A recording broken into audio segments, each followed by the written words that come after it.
Dolazi prabaka.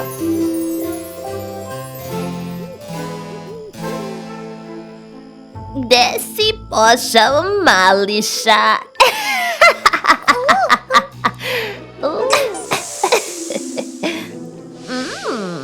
Vrlo dobro miriše. A sada sledeći sastojci. Mislim da smo to mi. U pomoć! Bezimos! Ne! Gde ste pošli? Još nisam završila sa vama napitak. Vratite se nazad. Gde li su otišli? Ti, reci mi, gde su otišli tvoji prijatelji? Ja ne znam.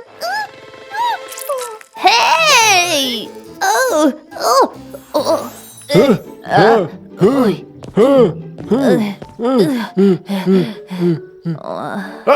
Vežbanje je dobro, bako. Stvarno nam odlično ide. Bako, molim te, sakri nas. Od koga bežite? Pobegli smo od prabake. Ne. Upomogni.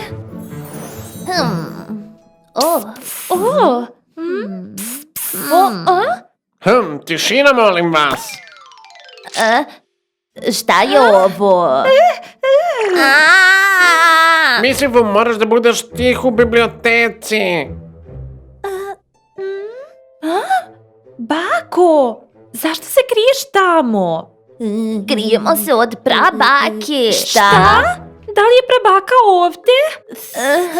I ona je srećna ili je ljuta? Ljuta je. Pa zato se i krijemo ovde, tati. Svi brzo u Misifovo zvono.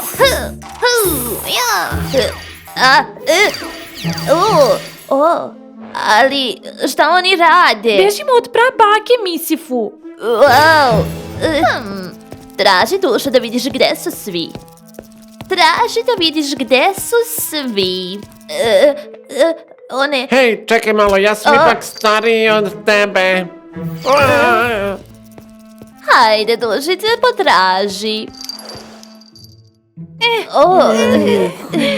Hoće neko čaj ili pecivo možda?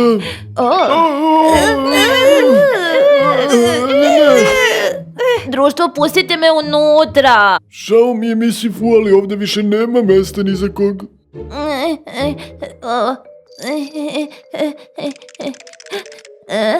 Naravno, vi društvo ne znate zašto se krijemo jer se ne viđate sa prabakom, zar ne? Vidite, baka je jako mrzovoljna i kada se naljuti, a to je obično svake 2 sekunde, sva joj se kosa diže, iskrice iz nje i onda su pramenovi kao pirane. Ali nije uvek tako. Može biti super nežna i ljubavna, ali trenutno nije raspoložena i zato je bolje da se sakrijemo od nje. Moram da se sakrijem, brzo. Dobro, pretraži, Cutie.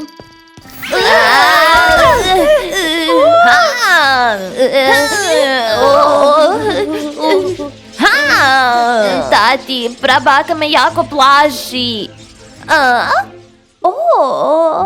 Volim i ja tebe. Ne.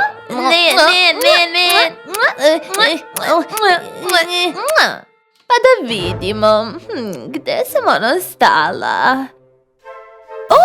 Da! Vas dvoje dođite ovamo odmah. Treba mi samo zmijina pljuvačka i krastačin znoj.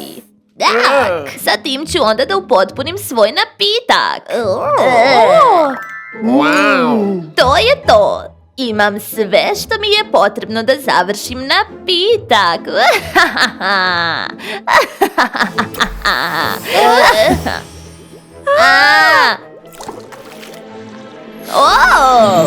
Konačno sam ga napravila. Vau! O! O!